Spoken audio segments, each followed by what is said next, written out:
রোগ প্রতিরোধ ক্ষমতা, ইমিউনিটি যাকে বলা হয়, সেটা বাড়াবার জন্যে হোমিওপ্যাথি নিঃসন্দেহে শ্রেষ্ঠত্বের দাবি রাখে। একটা কনসেপ্ট হচ্ছে হোমিওপ্যাথি প্রথমে রোগকে বাড়িয়ে দেয়, তারপর রোগকে কমায়। আর দ্বিতীয় কনসেপ্ট হচ্ছে হোমিওপ্যাথি ভীষণ স্লো কাজ করে। এই দুটো কথা কি ঠিক? সব ক্ষেত্রে তা নয়। এই আর্নিকা 30 আমাদের কাছে মিথের মতো লেগে গেছে। আর্নিকা 30 পা মচকে গেছে, আর্নিকা 30। এই আর্নিকা 30 কি কারণে খাওয়ানো হয়? আর্নিকা একটা ওষুধ যেটা প্রধানত আপনার আঘাতের জন্য ব্যবহৃত হয়ে থাকে। লিগামেন্টাল টিয়ারেও প্লেয়ারদেরও ক্ষেত্রে দেওয়া হতে পারে, প্লেয়ারদের ক্ষেত্রেও দেওয়া হতে পারে। Equally effective. পুরনো রোগের ক্ষেত্রে হোমিওপ্যাথি খুবই উপযোগী। ক্রনিক ডিজিজ মানে পুরনো রোগ, যেটা দীর্ঘ সময় ধরে এক্সিস্ট করছে, তার যেতেও সময় লাগে। আচ্ছা, এই দানার মধ্যে ওষুধ দেওয়া হয় কেন? খেতে ভালো হবে বলি? না, আমাকে তো চিকিৎসা করতে গেলে মেডিসিনটাই চাই। দানাটা তো হচ্ছে ভেহিকেল, মানে মাধ্যম। মিষ্টি দানা, ওটা তো আর ওষুধ হতে পারে না।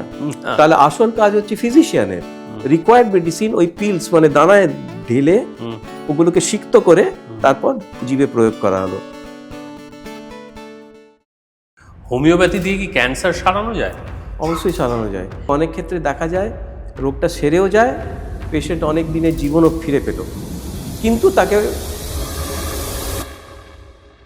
সব রোগী কি হোমিওপ্যাথি চিকিৎসার মাধ্যমে ঠিক হয়ে যায়, নাকি এর কোনো লিমিটেশন বা সীমাবদ্ধতা আছে? সীমাবদ্ধতা আছে। কি কি লিমিটেশন? যেমন ধরুন massive heart attack, permanent tissue damage, এই জাতীয় যে সমস্ত কেসগুলো আসে সেগুলোকে তো কনভেনশনাল ট্রিটমেন্ট দিয়ে শুরু করতেই হয়। বরঞ্চ তার সাথে সাপ্লিমেন্ট হিসেবে আমরা কিন্তু এসে গেছি। যেমন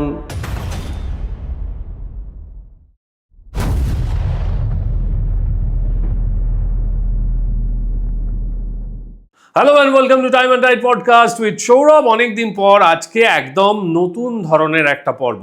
আজকের পর্ব হোমিওপ্যাথি নিয়ে। আর আজকে আমার অতিথি প্রায় 4 দশক ধরে যিনি হোমিওপ্যাথি চিকিৎসা করছেন, একজন দিকপাল ডাক্তার, ডক্টর অরূপ রায়চৌধুরী। ডাক্তারবাবু, ওয়েলকাম টু দ্য শো। নমস্কার। অনেক ধন্যবাদ আজকে আসার জন্য। আচ্ছা, আপনার শুরুটা কিভাবে, মানে আপনার এই হোমিওপ্যাথির প্র্যাকটিস কিভাবে শুরু হলো, বা ডাক্তার হলেন কেন? হোমিওপ্যাথি পরিবারেই আমার জন্ম। আমার ঠাকুরদাদাও হোমিওপ্যাথ ছিলেন, বাবাও হোমিওপ্যাথ ছিলেন। তো স্বাভাবিকভাবেই তাদের মানে কাজকর্ম কিভাবে করছেন তারা দেখে, ঠাকুরদাদাকে আমি হয়তো দেখিনি, আমার জন্মের আগেই তিনি গত হয়েছেন, কিন্তু আমার বাবা যেহেতু খুব প্রথিত যশা ডাক্তার ছিলেন, তার যে কর্মকাণ্ড এইগুলো আমার মনের উপর প্রভাব ফেলতো as a school boy, as a college going boy also. তো এই করতে করতে অটোমেটিক্যালি একটা ইচ্ছা জেগে যায় ভেতর ভেতর, এবং সকলের ইচ্ছে মতনই অনেকেই চাইলেন পরিবারের। এটা তো একটা ডিসিশন হয় যে কে কি হতে চায় বা হবে, তার কি ইচ্ছে। তো দেখা গেল ডাক্তারিটাই ক্লিক করলো আমার ক্ষেত্রে।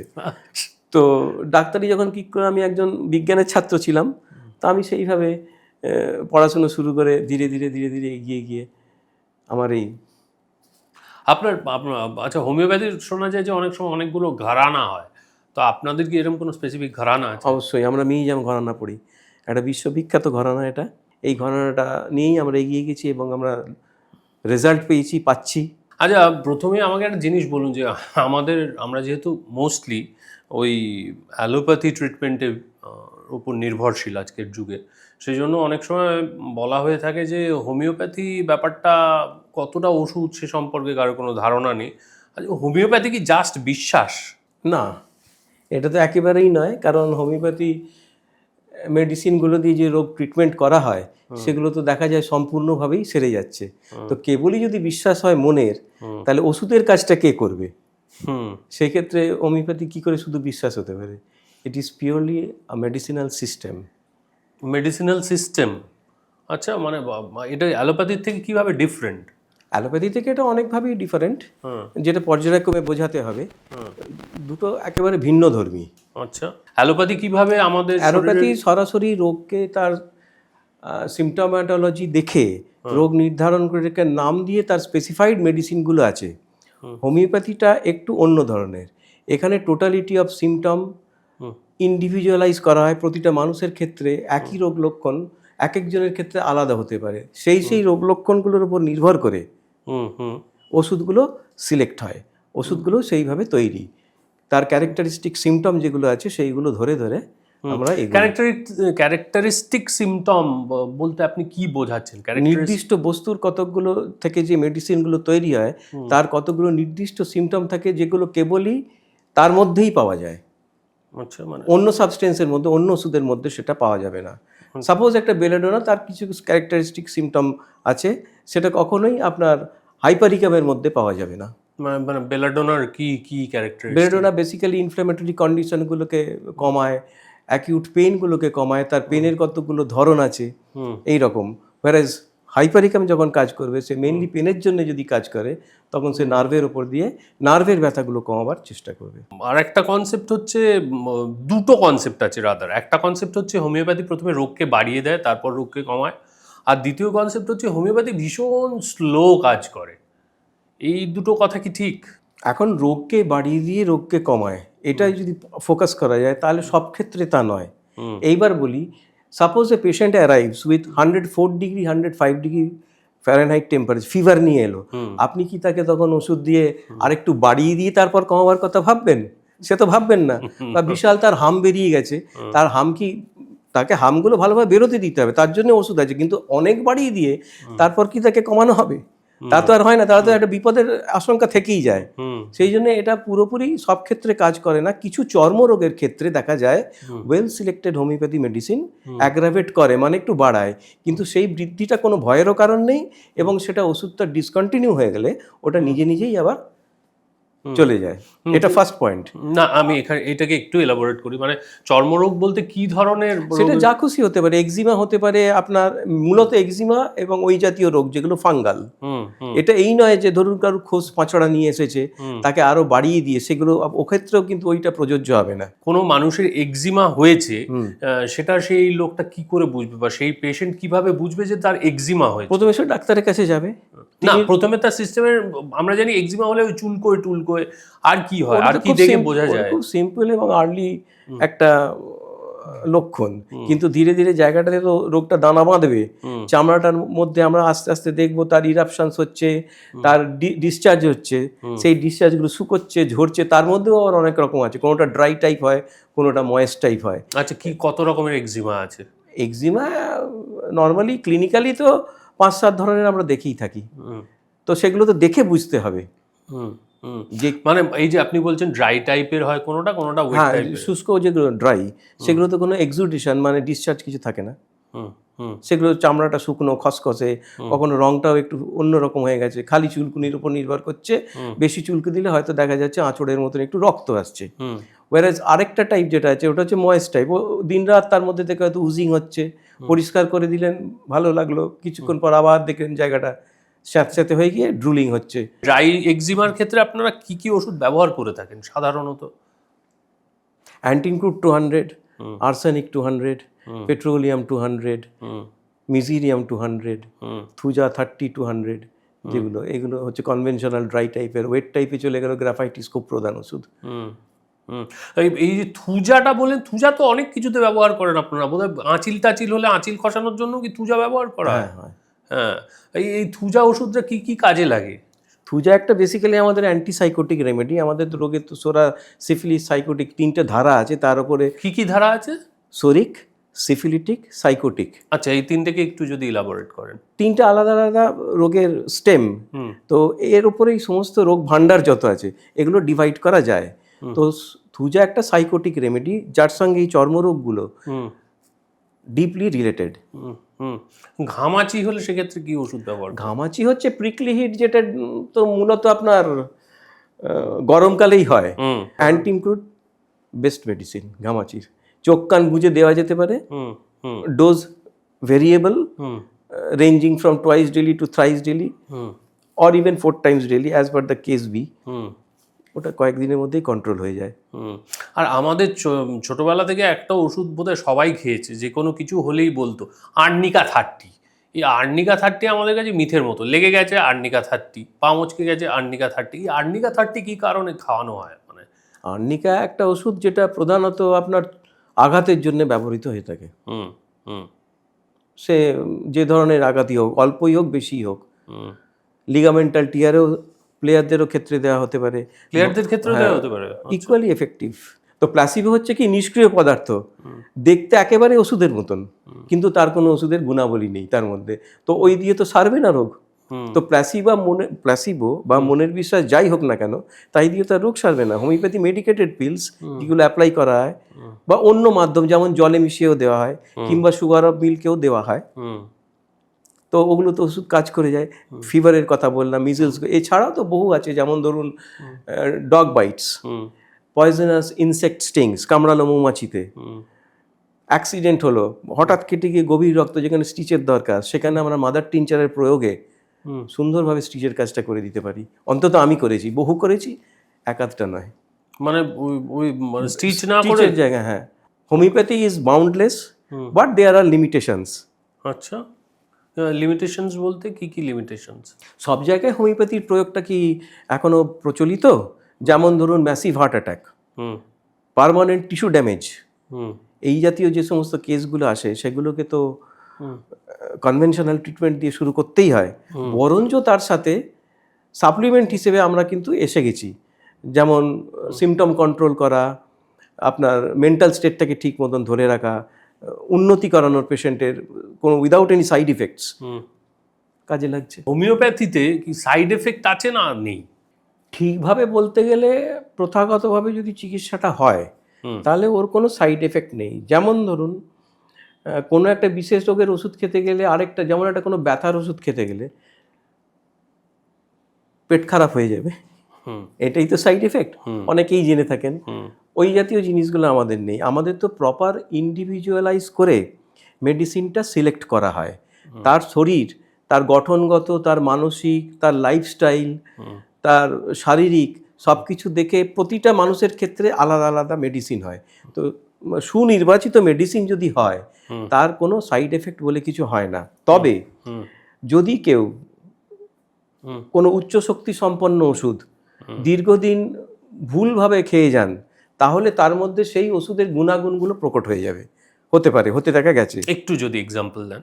একটা ধরুন রোগটা আপনার ঠিক ধরা হলো না, যে রোগটা নিয়ে পেশেন্ট এলো, হয়তো যেভাবেই হোক মিস্টেকেন হয়ে গেল, ওষুধটা সিলেকশনটাই ঠিক হলো না, নির্বাচনটাই ঠিক হলো না, তাহলে একটা অন্য ওষুধ হলো।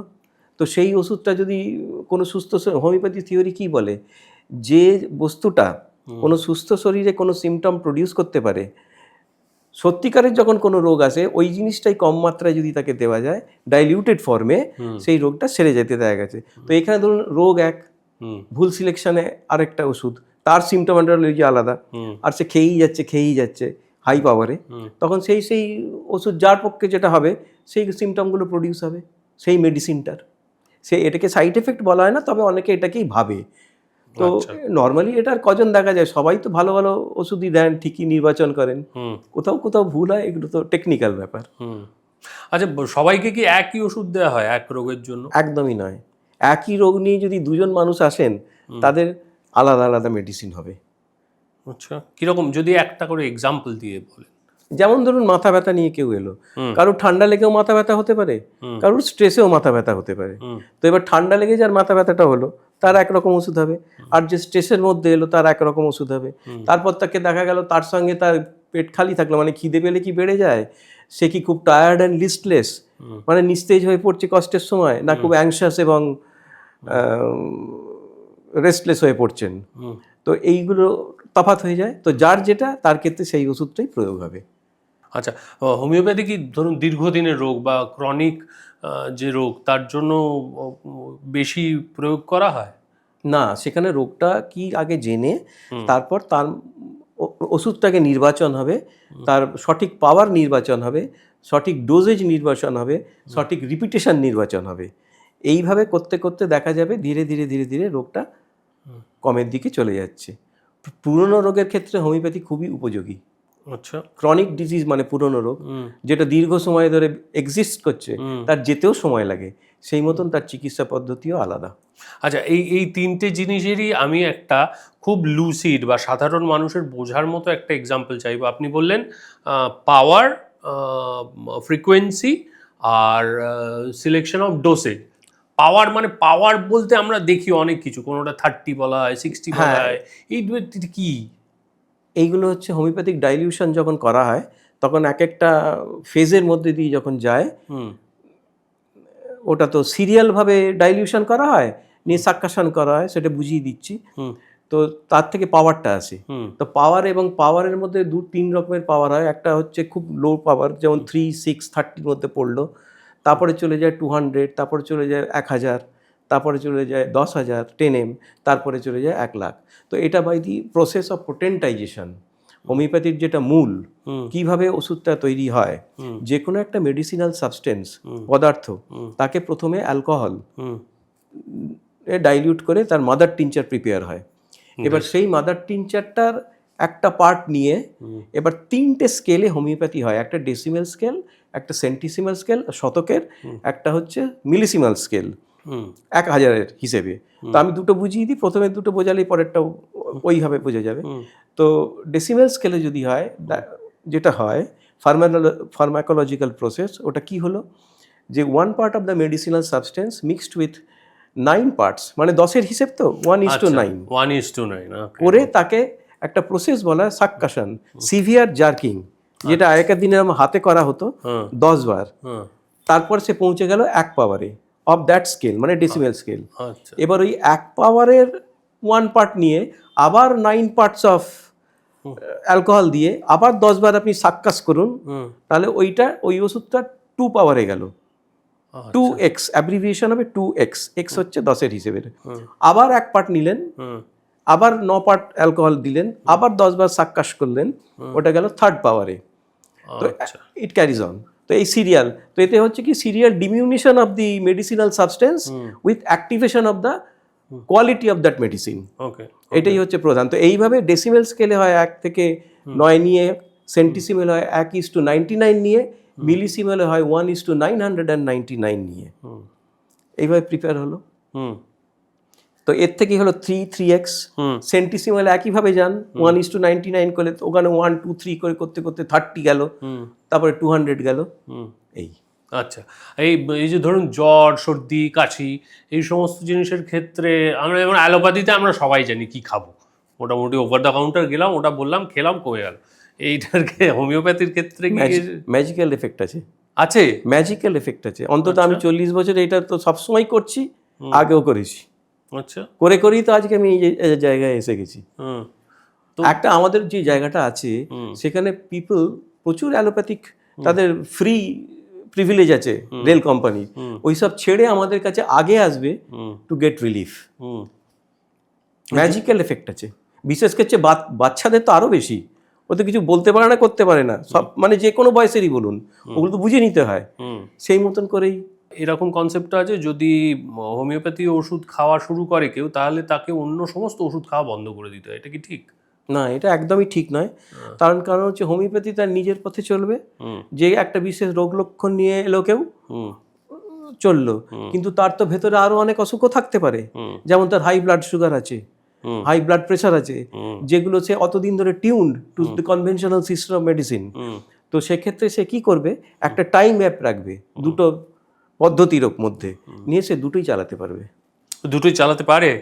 আর একটা বিষয় হচ্ছে, আমাদের ওই সাধারণভাবে দেওয়া হয়, ধরুন ওই একটা শিশির মধ্যে কিছু সাদা সাদা বড়ি, যেগুলো খেতে মিষ্টি হয়, এই ছোট ছোট দানাগুলোই কি হোমিওপ্যাথির ওষুধ, নাকি এর কোনো আরো বড় মানে বিগার স্পেকট্রাম আছে?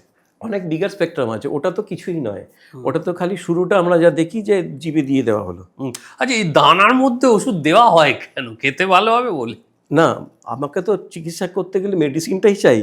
দানাটা তো হচ্ছে ভেহিকেল, মানে মাধ্যম, যার মাধ্যমে শরীরের মধ্যে ওষুধটাকে প্রয়োগ করা হচ্ছে। তো এইবার ওই যে মিষ্টি দানা, ওটা তো আর ওষুধ হতে পারে না।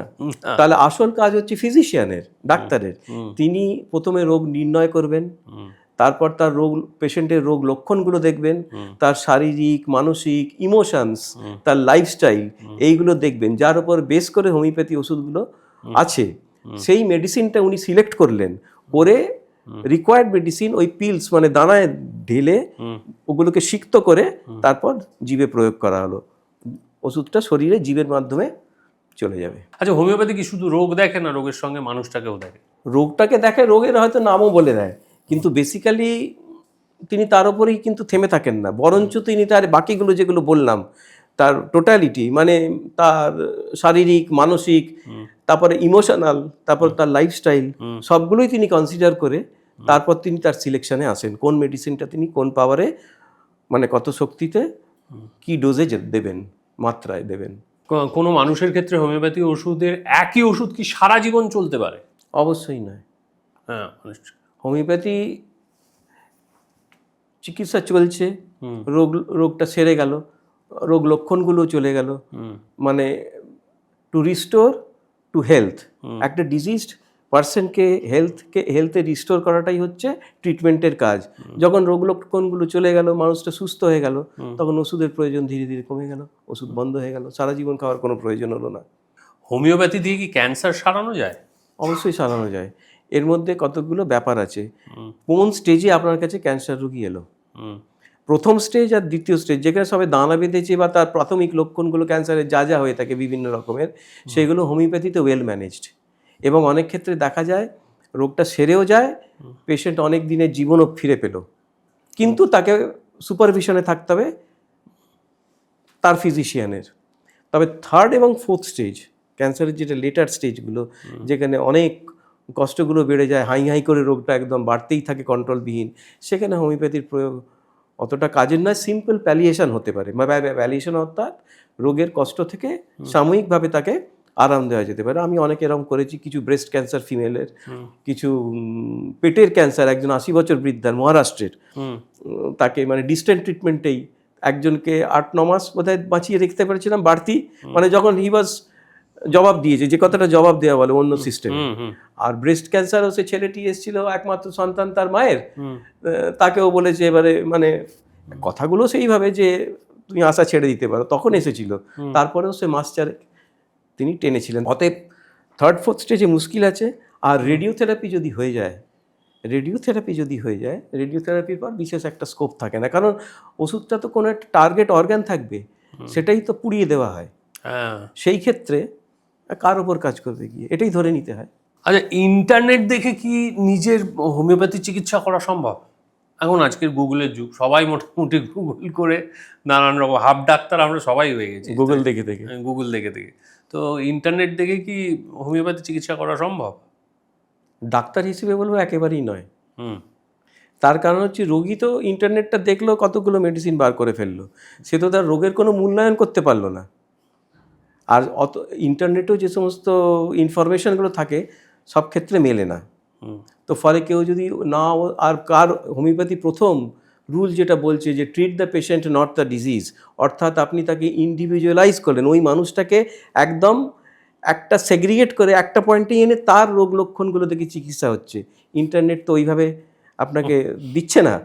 ফলে যিনি ইন্টারনেট দেখে করছেন উনি ওটা জানছেন না, একটা গ্রস আইডিয়া নিচ্ছেন, একটা হেডেকের বা একটা কোনো পেনের নিলেন, ওই পেনেরটাই অনেক কিছু ভেবে তিনি খেয়ে ফেললেন। কাজ তো না হতে পারে, তার কমছেই না, ভুগেই যাচ্ছে। তো এই যে treat the patient not the ডিজিজের যে পয়েন্টের ওপর হোমিওপ্যাথিটা বেস করে আছে, যেটা অন্য সিস্টেমের চেয়ে আলাদা, যেহেতু এখানে আমরা ইন্ডিভিজুয়ালাইজ করি, প্রতিটা মানুষ আলাদা ধরে নিয়ে তার শারীরিক, মানসিক, ইমোশনস, লাইফস্টাইল ধরে নিয়ে চিকিৎসাটা হয়, অ্যাপ্রোচটা, সেটা ইন্টারনেট দেবে না। কাজেই ইন্টারনেটের দেখে ওষুধ খেলে পারে আপনার কোনো কাজ নাও হতে পারে।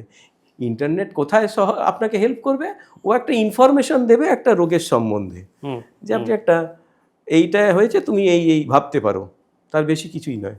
আচ্ছা, বাচ্চাদের ক্ষেত্রে এই যে হোমিওপ্যাথি ওষুধ খাওয়া, এটা কি বাচ্চাদের পক্ষে নিরাপদ? ম্যাজিক প্রডিউস হয়। নিরাপদ তো শুধু নয়, হোমিওপ্যাথির এফেক্টস আর ম্যাজিক্যাল আপন newborn, babies, children and other growing আপস। আচ্ছা, কিরকম কোন ওষুধে কোন অসুখ? তাদের যাবতীয় রোগ, প্রথম কথা ধরুন, আমাদের আগে জানতে হবে আমাদের মেডিসিনগুলো কিসে কি লাগে, আমাদের ইন্ডিভিজুয়ালাইজ করে আমরা তৈরি আছে, আমরা তো ডাক্তার, আমরা তো সেগুলো জানছি। আবার আমরা কোন পথে তাকে ইন্ডিভিজুয়ালাইজ করবো, কি লক্ষ্য করব যে কেসটা এসছে তার উপরে।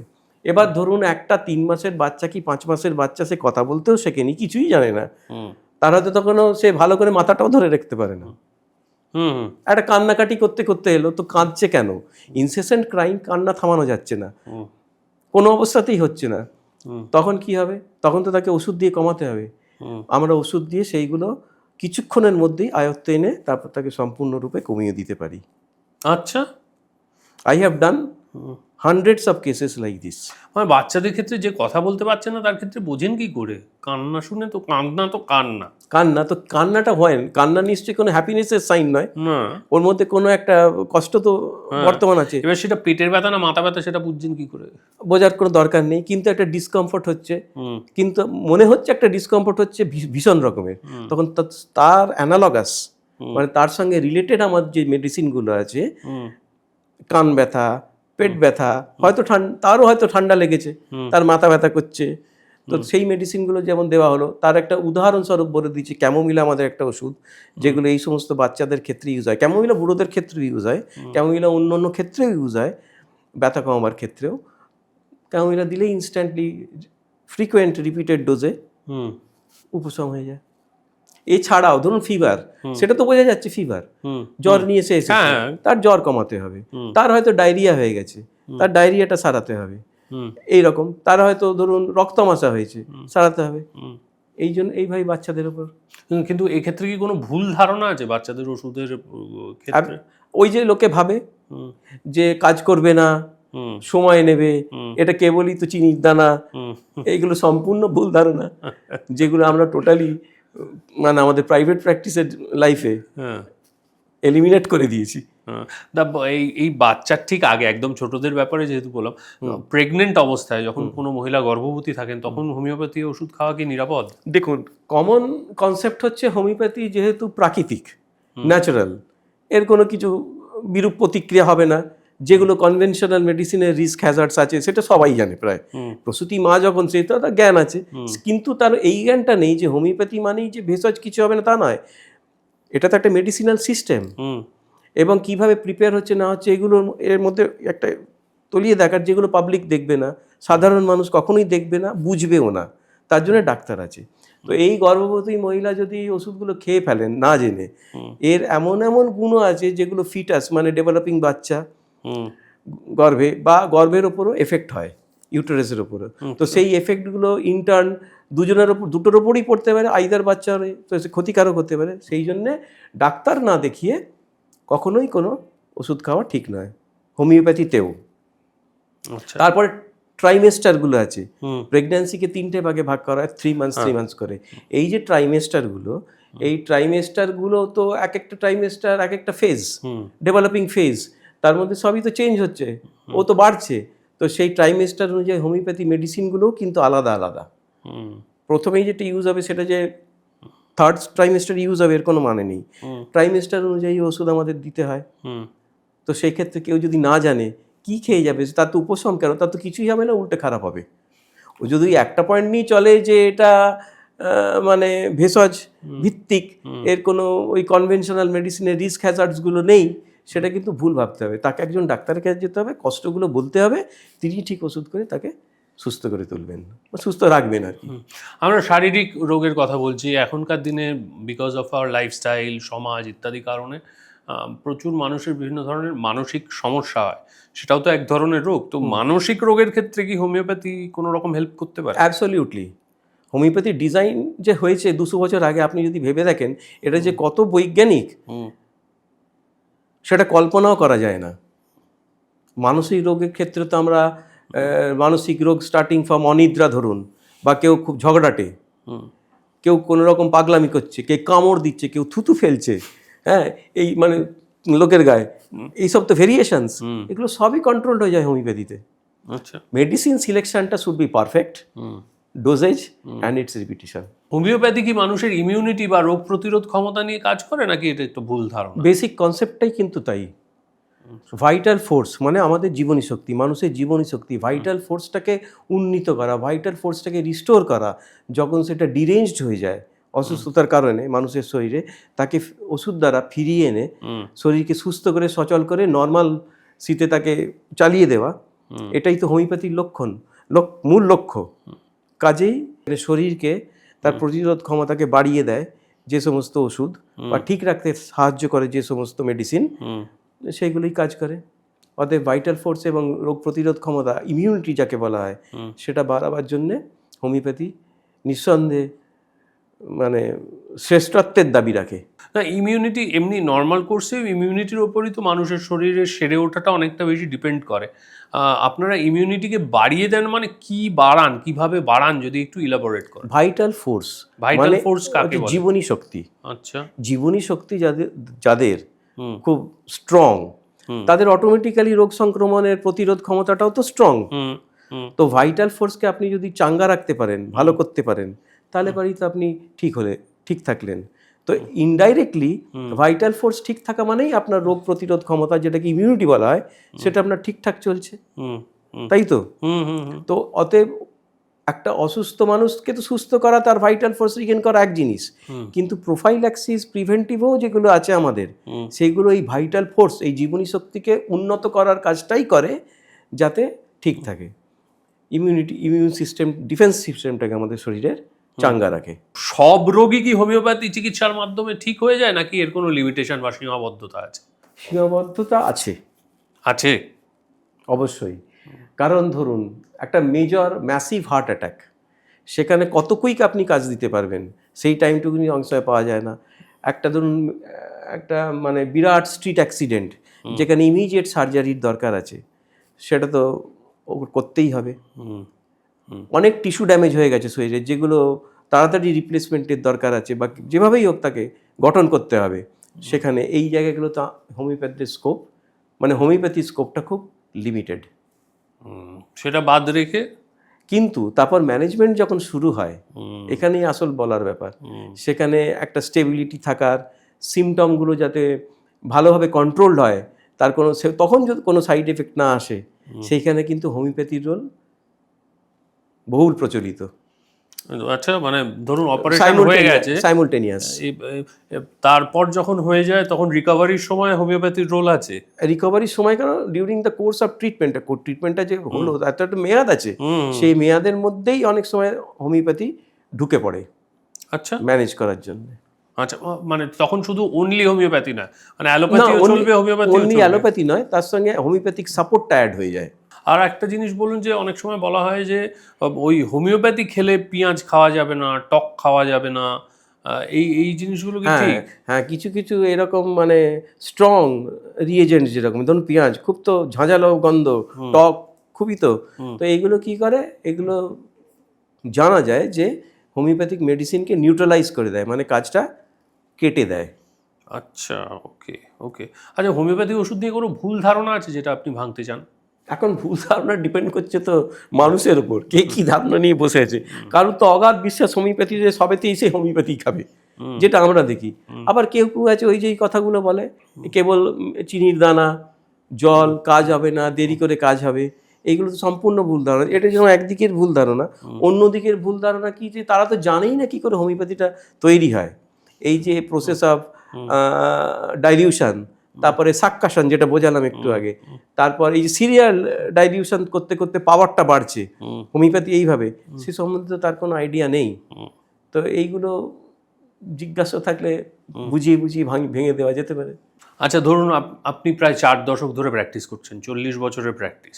আজকে যদি কোনো একজন ইয়াং ডক্টর আপনার কাছে এসে জিজ্ঞাসা করে যে একজন ভালো ডাক্তার হওয়ার রহস্য কী, তাহলে কি বলবেন? ডাক্তার ইস্যু তো করেই এসেছে, পাশ করেই এসেছে, 11-12 সায়েন্স নিয়ে পড়েছে, বায়োলজি বিশেষ করে, তারপর সে রেকগনাইজড ইউনিভার্সিটিতে ডিগ্রি হয়ে গেল, ওটাই তো ওদের পথ চলা শুরু হলো।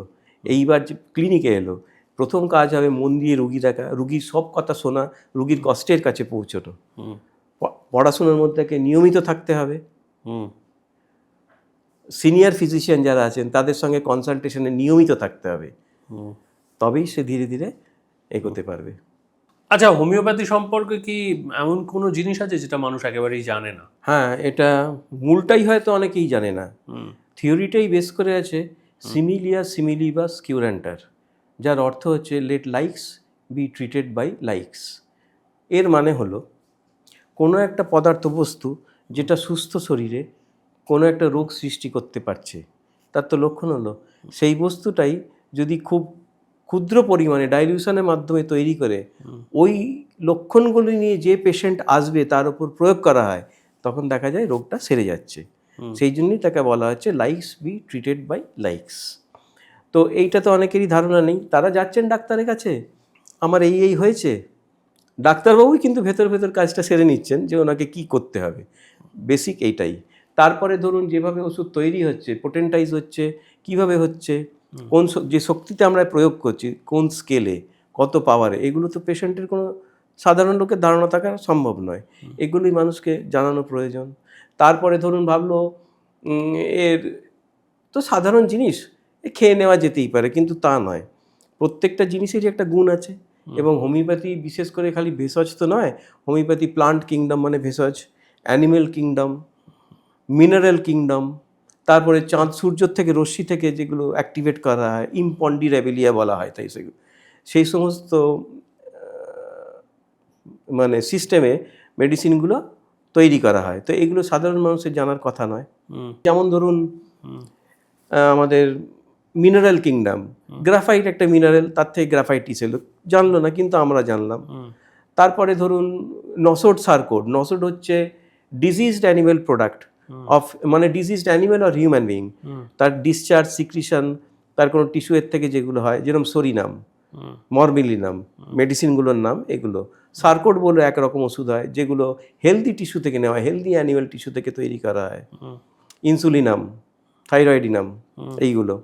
তারপরে ইম্পন্ডিরেবিলিয়া, যেগুলো হচ্ছে ধরুন চার্জড বাই মানে ন্যাচারাল এনার্জি সোর্সেস, চাঁদ বলুন, তারপরে মুনলাইট বলুন, সূর্যালোক, মুনলাইট, তারপরে আপনার ইলেকট্রিসিটি, এক্স রে, এই থেকেও আমাদের ওষুধ তৈরি হয়। এখানে কি হয়, এখানে ইনার্ট সাবস্টেন্স, মানে ধরুন সুগার অফ মিল্ক বা হয়তো অ্যালকোহল, এটাকে দিয়ে দেওয়া হলো চাঁদের আলোর তলায় একটা টাইম ধরে, সূর্যের আলোর তলায় টাইম ধরে, বা কখনো ইলেকট্রিসিটি পাস করানো হলো, কখনো এক্স রে পাস করানো হলো, নিয়ে ওগুলোকে অ্যাক্টিভেট করা হলো। এবার ওই অ্যাক্টিভেটেড যেটা হলো সলভেন্ট, অ্যাক্টিভেটেড যে সলভেন্টটা হলো, ওটাকে আবার হোমিওপ্যাথিক প্রসেসে আমাদের অন্য যে প্রসেস, যেমন ডাইলিউশন, সাক্কাশন, পোটেন্টাইজেশন করে তার থেকেও ওষুধ তৈরি হলো। এইগুলো হচ্ছে ইম্পন্ডিরেবিলিয়া গ্রুপের ওষুধ। এবার আপনাকে জিজ্ঞাসা করি, ধরুন আজকে 4 দশক পরের অরূপবাবুর সঙ্গে একেবারে তরুণ অরূপবাবুর কি তফাৎ? পার্থক্য যদি ধরতেই হয় তাহলে ধরতে হবে একটা ধারাবাহিকতা রয়েই গেছে, আর অভিজ্ঞতা হচ্ছে মেন।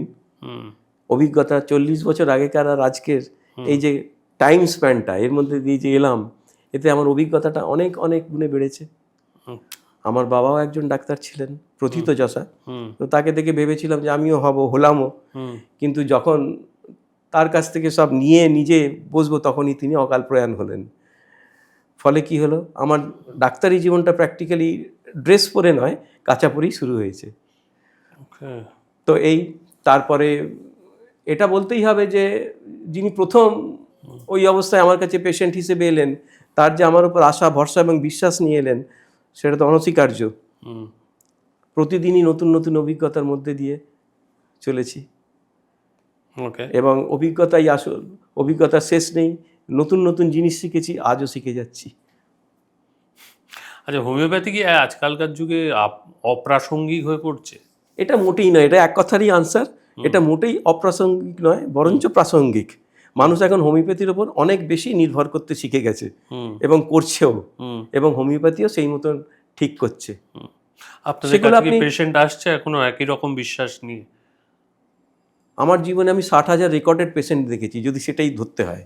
এবং এই 60,000 পেশেন্টকে তো আমি একবার করে একজনকে দেখিনি, তাদের কাউকে 1 বছরও দেখেছি, 6 মাসও দেখেছি। এই সেগুলোকে ধরুন তাহলে 12 বার দেখা, মাসে যদি একবারও হয়, বা হ্যাঁ, তো তাহলে এই করতে করতে the number rises to 7 to 8 lakhs 40 ইয়ার্সে। তাহলে তবে বয়স হচ্ছে এখন একটু ধীরে ধীরে, সেই এনার্জি তো আর নেই। এখন যারা ভালোবেসে আসছেন, যারা বেশি অগাধ বিশ্বাস নিয়ে আসছেন, আরও আনছেন, তাদের নিয়ে আমার চলে যায়। আচ্ছা, বেশ কিছু অসুখ আছে যেগুলো নাকি শুধুমাত্র হোমিওপ্যাথিতেই সারে। তার মধ্যে একটা গুরুত্বপূর্ণ জিনিস হচ্ছে কনস্টিপেশনের সমস্যা। প্রতি 3 জন বাঙালির মধ্যে একজনের কনস্টিপেশনের সমস্যা আছে। এই সমস্যা থাকলে সাধারণত আপনারা কি ধরনের ওষুধ ব্যবহার করেন? Constipation are of 2 types. একটা হচ্ছে কি ড্রাই অ্যান্ড হার্ড, আরেকটা হচ্ছে সফট অ্যান্ড লুজ, কিন্তু তার ক্লিয়ার অ্যান্সার হচ্ছে না, সবসময় একটা ডিসস্যাটিসফাইড ফিলিং আফটার ডিফিকেশন। তো এই ক্ষেত্রে আমাদের অনেক ভালো ভালো ওষুধ আছে, যেগুলো প্রত্যেকটাই ফলপ্রসূ।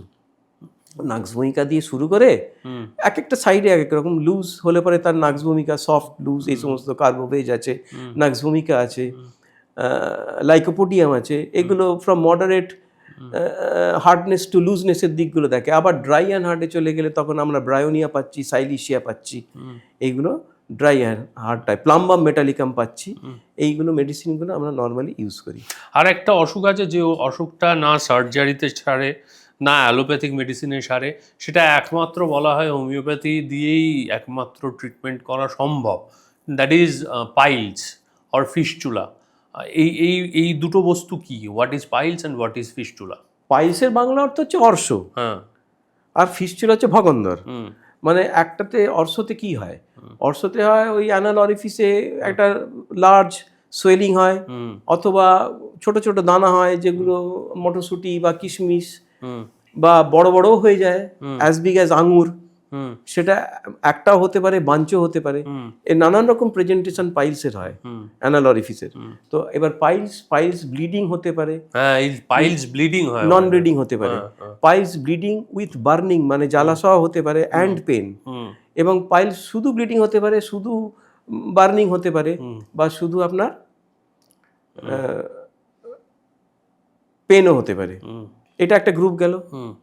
আর ফিস্টুলা বললেন, ওটা তো ওখানে কি হবে, ওখানে একটা আপনার অ্যানাল অরিফিসে একটা ঠোস তৈরি হবে, একটা শক্ত উঁচু জায়গা তৈরি হবে, যেটা প্রথমে সুসুর করবে, তারপরে মানে ইচিং, তারপর সেটা একটু ফুলবে, ফুলে টন ঝনঝন হবে, তারপর ধীরে ধীরে সেটা আরো বড় হবে, তার মধ্যে লোকালাইজেশন হবে, মানে পুঁজ তৈরি হবে, তারপর সেটা ফেটে যাবে, ফেটে গেল, কষ্টের আরাম হয়ে গেল সাময়িক, আবার সেটা রিকার করবে। তো দুটোরই খুব ভালো চিকিৎসা আছে হোমিওপ্যাথি। আচ্ছা, শুধু তাই কেন, রেকটামের আরও আছে, প্রোল্যাপসের চিকিৎসাও আছে। না এই যে ধরুন অর্শের ক্ষেত্রে যে এই যে যাদের ব্লিডিং হয়, এই যাদের পাইলসের ধাত আছে, তারা সেক্ষেত্রে কি করবে তখন? ধরুন ব্লিডিং হচ্ছে যখন, ডাক্তারের কাছে যাওয়ার আগে এসওএস কি? ডাক্তারের কাছে যাওয়ার আগে এসওএস বলে তো কিছু নয়। সে যদি জানে বা জানতে চায়, তাকে কোনো ডাক্তার তাকে একবার প্রথমে দেখবে, তারপর তার এসওএস ঠিক করে দেবে।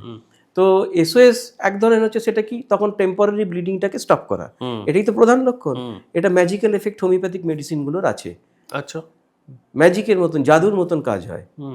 এবং তারপর তো সে আবার নর্মাল মেডিসিনগুলোতেই ফিরতে পারে, বা নর্মাল মেডিসিন রোগ সারাবার খেয়ে যাচ্ছে, খেতে খেতেও তার হয়তো ব্লিডিং হয়ে গেল, তখন তো তাকে ব্লিডিংটা কমাতে হবে। সেই ওষুধ খেলে পরে সেই ব্লিডিংটা তখন ইনস্ট্যান্ট, মানে কয়েক ঘন্টা বা একদিনের মধ্যেই বন্ধ হয়ে যাবে। ফিনকি দিয়ে রক্ত পড়ছে, ফোঁটা ফোঁটা রক্ত পড়ছে, সব ক্ষেত্রেই হোমিওপ্যাথি প্রযোজ্য। তাহলে এই ক্ষেত্রে ধরুন সালফার 200, নাক্স ভূমিকা 30, মানে ফ্রন্ট লাইন রেমেডি যাকে বলে। ফ্রন্ট লাইনে তো অনেকেই থাকতে পারে, এই দুজন রইল, তারপরে এসকিউলাসিপ রইল, তারপরে হ্যামামেলিস 200 রইল, তারপরে আরেকটা রইল আর্নিকা 3 রইল, তারপরে ট্রিলিয়াম পেন্ডুলাম 6 রইল। এইগুলো প্রত্যেকটাই হচ্ছে মানে সেন্টার ফরওয়ার্ড ফুটবলের মতন, যাকেই প্রয়োগ করুন গোল করে আসবে, বুঝলেন? তো অতিরিক্ত ব্লিডিং হঠাৎ হয়ে গেল, আপনি ট্রিলিয়াম পেন্ডুলাম 6 ঘন ঘন খান, as frequent as every 1 hourly, after few doses দেখবেন আপনার বন্ধ হয়ে গেল। সেক্ষেত্রে আপনি হ্যামামেলিসও খেতে পারেন, আবার হ্যামামেলিস আর্নিকা অল্টারনেশনেও খেতে পারেন। যার ক্ষেত্রে ওই যে বললাম, ইন্ডিভিজুয়ালাইজ করে যার ক্ষেত্রে যেটা প্রযোজ্য সেটা খেতে হবে। আরেকটা ওষুধ আছে, ওটা একটু পাইলসের ক্ষেত্রে কম ইউজ হয়, সেটা হচ্ছে মিলিফোলিয়াম, ওটার নাম হচ্ছে মিলিফোলিয়াম। এসওএস তাহলে যদি বলতে বলেন, তাহলে ট্রিলিয়াম পেন্ডুলাম 6 এটাই হচ্ছে সবচেয়ে ভালো।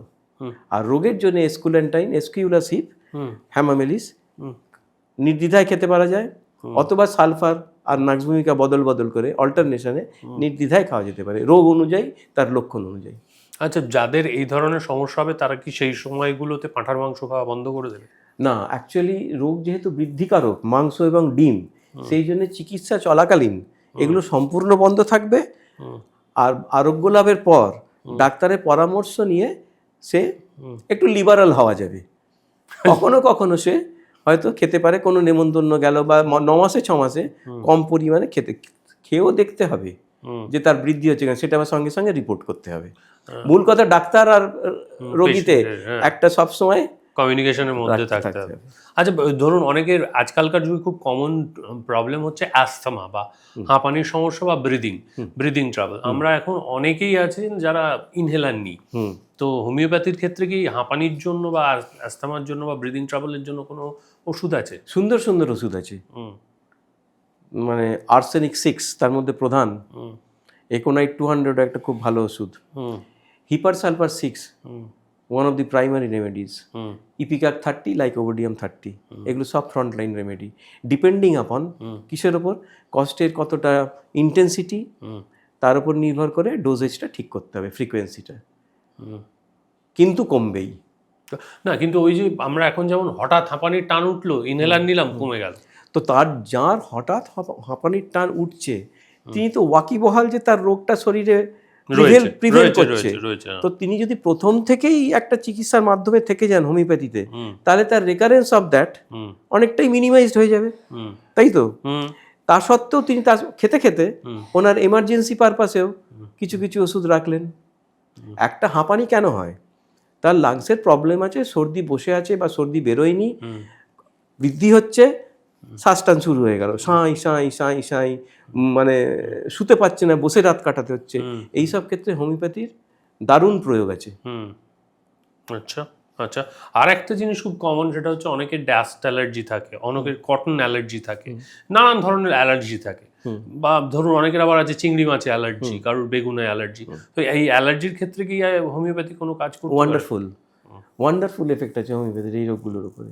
অ্যালার্জি তো একটা ডিসক্রেশিয়া অফ দি ব্লাড, এটা তো কোনো অন্য কিছু নয়। তো কাজেই রক্তের যে ইমিউনিটি সিস্টেমটা, যে কারণে শরীরটা দিতে পারছে না, যখন অ্যাটাকগুলো হচ্ছে, অ্যালার্জেন যেগুলো অ্যাটাক করছে সেগুলোকে রেজিস্ট করতে পারছে না, তার মানে দোষটা কার? ফাইটার তো ব্লাড, তার মধ্যে যে সেলসগুলো আছে ডাব্লিউবিসি, হোয়াইট বিসি, ডাব্লিউবিসি আর আরবিসি, তো ডাব্লিউবিসি কাজ করবে। তো তাকে চাগিয়ে তোলার যে একটু আগে যে কোশ্চেনগুলো আপনার ছিল, ভাইটাল ফোর্স, ইমিউনিটি, সেইগুলো সেই ক্ষেত্রে হোমিওপ্যাথি গিয়ে কাজ করবে। দীর্ঘদিন খেতে খেতে খেতে খেতে এটা রিস্টোরেশন হয়ে যাবে। একটা কারণে হচ্ছে, যে কমজোরিটার জন্য হচ্ছে সেটাকে সরিয়ে দিয়ে শরীরটাকে রিস্টোর করে দেবে নর্মালসিতে, রাইট? নর্মালসিতে রিস্টোর হয়ে গেল, তারপর জীবন নর্মাল গতিতে চললো, কিন্তু সঙ্গে ওগুলো রইলো সাপোর্টগুলো, লক্ষণ অনুযায়ী ডাক্তার বলে রাখলেন এই হলে এই সময় এই ডোজে আপনি এগুলো স্টার্ট করবেন, তারপর আপনি আসবেন। Don't waste your time. আচ্ছা, ওই আসার টাইমটুকুনি বাঁচাবার জন্য। আর একটা কনসেপ্ট আমার জেনে খুব অদ্ভুত লাগে, অনেক সময় হোমিওপ্যাথির দোকানে বলা হয় জার্মান মেডিসিন, জার্মান মেডিসিন। তো বেশিরভাগ হোমিওপ্যাথির ভালো ওষুধ কি জার্মানি থেকে আসে? মানে ভারতবর্ষে কি ভালো হোমিওপ্যাথি ওষুধ তৈরি হয় না? এটা একটা মিসকনসেপশন। এতদিন প্র্যাকটিস করার পর যে অভিজ্ঞতাটা হয়েছে, তাতে করে দেখা গেছে যে দুটো ওষুধই সমান কাজ করে, কেউ কম নয়, কেউ বেশি নয়। এইটা একটা বদ্ধমূল ধারণা মানুষের, যে বিদেশ, তো বিদেশ মানে একটা কেউ কেটা ব্যাপার, একটা বিরাট ব্যাপার। কিন্তু হয়তো বিরাট ব্যাপার, তাদের স্ট্যান্ডার্ডস, তাদের মান খুবই ভালো, কিন্তু তার মানে এই নয় যে ভারতবর্ষেও মানটা তার চেয়ে কিছু কম। বরঞ্চ দেখবেন এখন যে সমস্ত বাজারে ওষুধগুলো পাওয়া যায়, তারা রীতিমতন কম্পিট করছে বিদেশি ওষুধগুলোর সাথে। এর কোনো মানে নেই, অন্তত আমি মানে খুঁজে পাই না দেশি বিদেশির তফাৎটা। আচ্ছা, ভারতবর্ষে যে সমস্ত ওষুধগুলো তৈরি হয়, স্ট্রিনজেন্ট প্রসেসের মাধ্যমেই তৈরি হয়, এবং ইট ইজ, আমার মনে হয়, more effective than any foreign medicines. Thank you so much. আপনাদের কেমন লাগলো আজকের পর্ব অবশ্যই আমাদের জানান। একটু লাইক করুন, একটু কমেন্ট করুন, একটু সাবস্ক্রাইব করুন। আর ওনার সঙ্গে যদি কেউ যোগাযোগ করতে চান, তাহলে আমরা ডিটেল ডেসক্রিপশন আমাদের ডেসক্রিপশন বক্সে দিয়ে দেবো, সেখান থেকে নিয়ে নিতে পারেন। আপনাদের সঙ্গে দেখা হচ্ছে আগামী পর্বে। ততক্ষণ পর্যন্ত খুব ভালো থাকবেন। ধন্যবাদ।